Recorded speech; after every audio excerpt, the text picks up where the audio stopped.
Hey guys, it's Mads. I am unable to join you for this meeting today because I am helping out with some intakes for kiddos outside of our department. So we'll try to get through this as fast as possible with a million updates I'm about to give you so I can hand you on over to Adana. Transparency.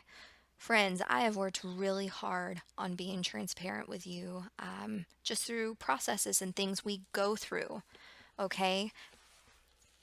Being focusing on just I or you is not going to get anywhere. It's focusing on the we. So we need to remember that we need to be transparent with one another. We need to be transparent with our kids and with our parents.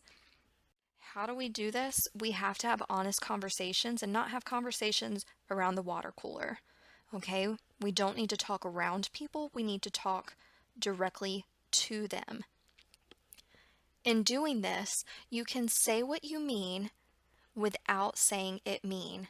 Please don't ever forget that on the other side of that computer, on the other side of the telephone, on the other side of a chat box or a BBC classroom is another human being.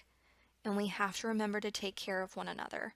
We do not want to stir up, more problems, again, by talking around things. Let's talk through them. I made the promise to you guys that we would come and review the process to determine what we need to do to make it better. The goal was to try to save time, have information for DDI meetings that are going to be set in place and implemented very soon. Administration has said they want to be able to see data. This is a great way. We wanted to take a risk and we wanted to provide our parents with visuals. I know the argument that parents are going to see these visuals when they are emailed and they're just not going to have any clue what these visuals are. Well, here's my argument with you. What if we took all the visuals away from our students and we just gave them the words? Do they understand it as well? Or if we provide visuals with the words, is their understanding enhanced? The same goes for us. The same goes for our parents. Visuals can be beneficial. Progress reports are like a box of chocolates. Let's see what your results say. The process this year has been worse.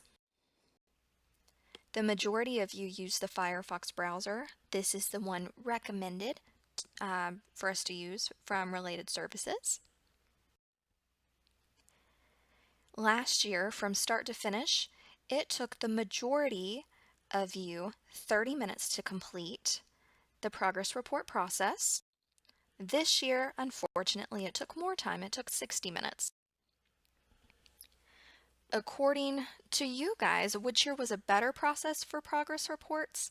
Even though there were issues with the data notebooks, 6 of you said that this year was better than last year.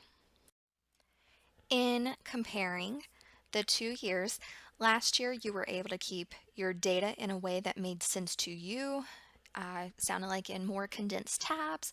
You could then copy and paste them into the report cards as needed, and also the providers sent you a copy of the progress reports directly to you, and you didn't necessarily have to go through the RSM to hunt them down and find out whether or not they uploaded anything. In regards to this year, many of you said you did like the trackers, and for those that you did have sufficient data on, you were able to get through the process faster. But for those who didn't keep up with their trackers, you had to go back in, re-put in your data, which did slow it down. And also, some people liked being able to log into the RSM to get the information. Some didn't. But one thing I want to tell you guys is all about perspective.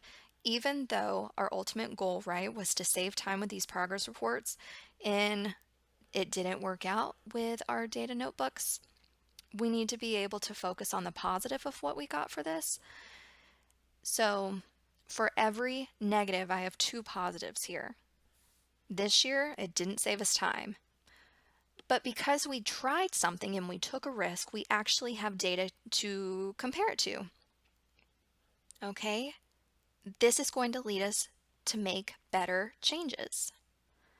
A negative, having the data notebooks is not beneficial for progress reports. I think we can all agree on that.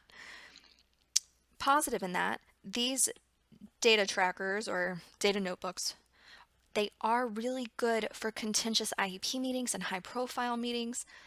If you want to have a good conversation with Anna, ask her how it saved us in a meeting or two already this year.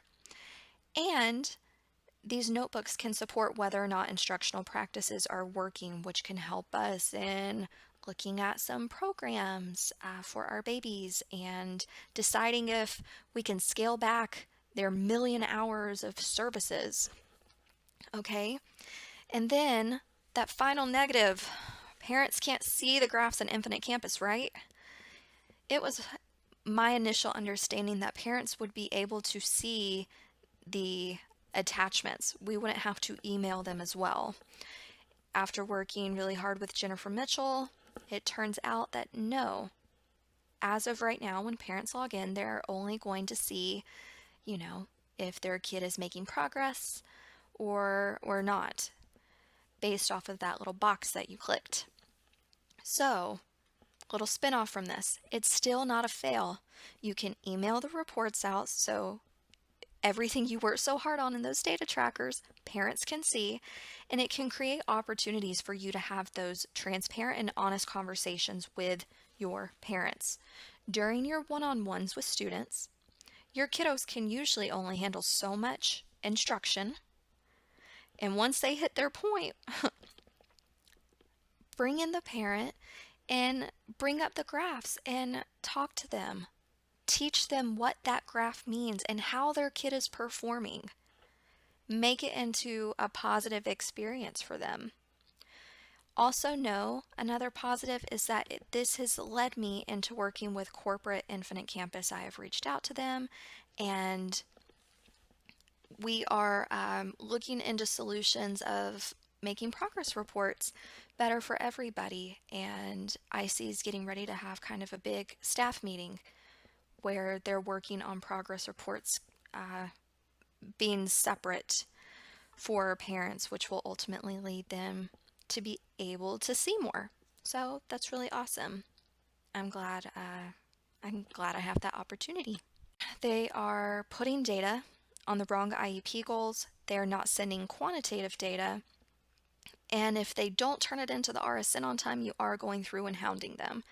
4A, guys, log into the RSM, click on that file folder, and in the student documents on the right, go through and delete those old progress reports or things they don't need. Only leave what is pertinent for them for this year. So their progress reports for this year, the IEP they need to be able to see for this year. Keep it simple, okay? That can help eliminate using some of the wrong forms and doing the wrong goals. If they're not sending you quantitative data, we are going to have to hound them. Related Services is doing this, and you need to do it on your end as well. Also, let me know so that I can help you. I ended up having to write a provider because I had wonderful descriptions of the goals, but I had no percentages to go with it.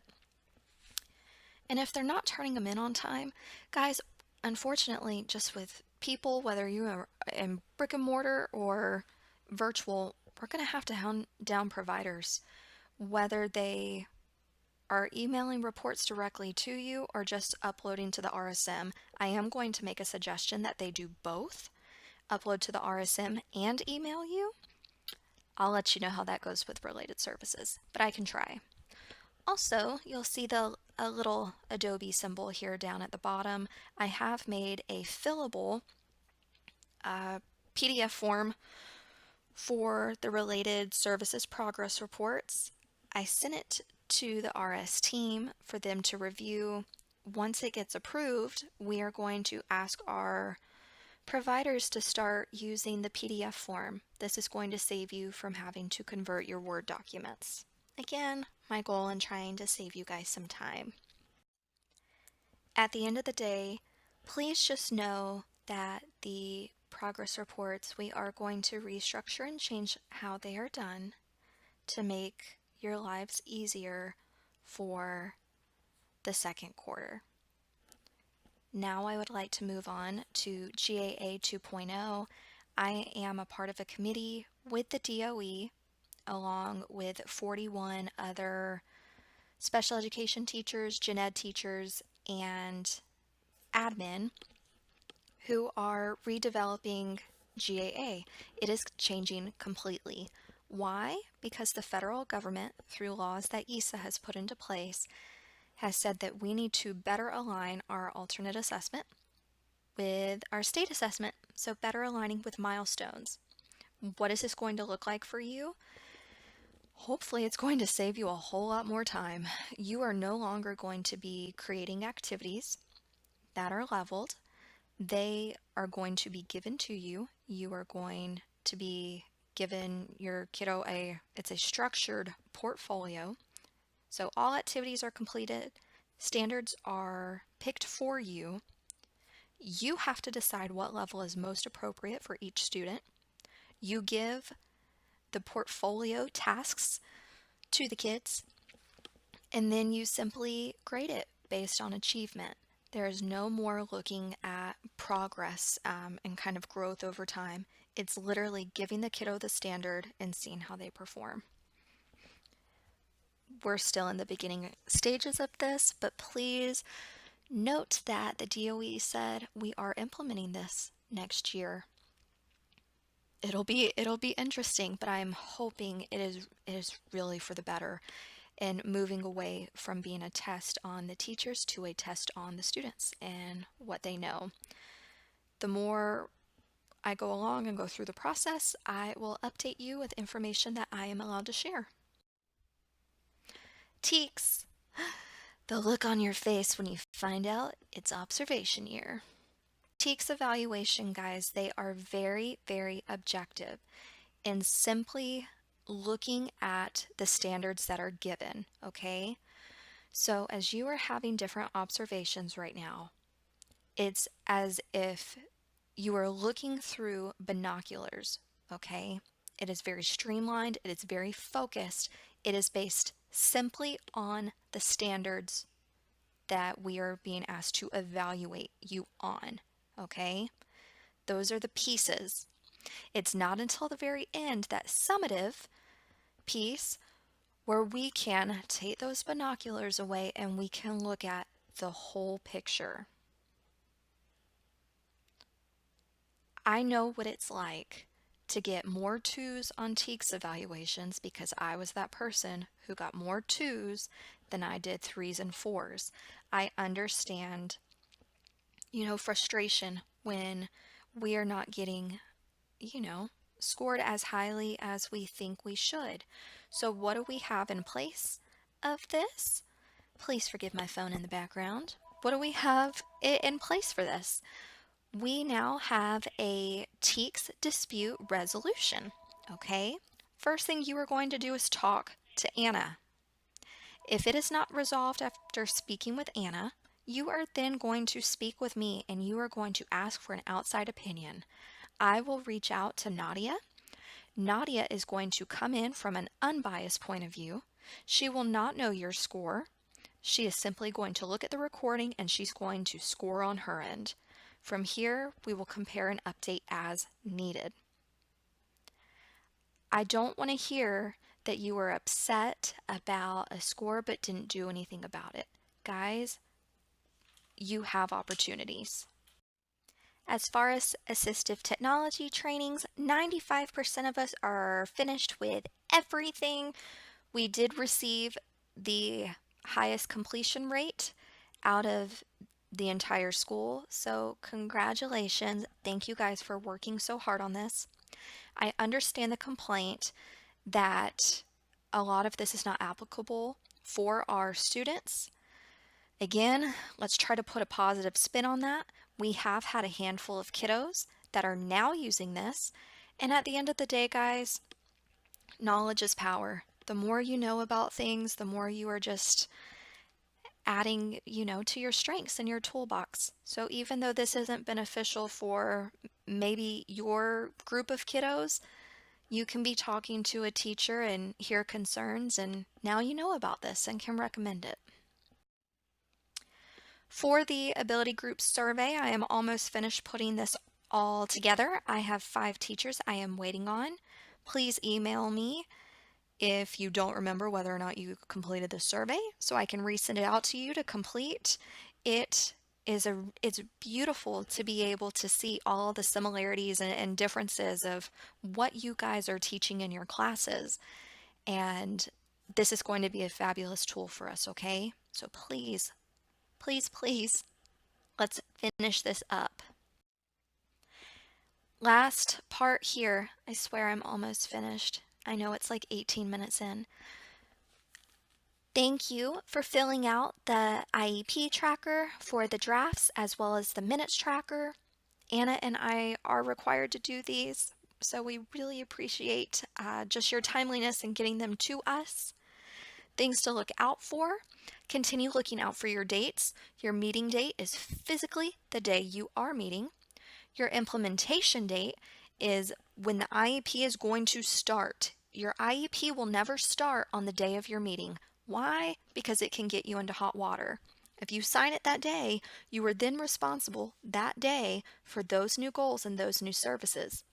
If they aren't all in place that day, well, you see where I'm going with this.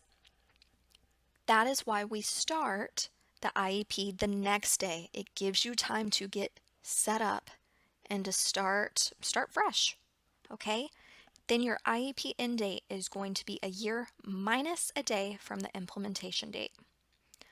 As far as the setting, make sure it is in the general education classroom less than 40% of the time. I know sometimes it can be hard to, see this one, but make sure that in each tab you're filling out, you scroll all the way to the bottom so that you are completing things from start to finish and you won't miss any pieces. For your goals, all goals must have objectives per GAA. Make sure that they are purposeful for the deficit. As I am having to go through and do my little audits, I have to do 5 this month. Starting after that, I am required to do 10 a month. This is one of the big things we're looking for. If you have something listed as a goal, it needs to be listed as a need in the present levels of performance.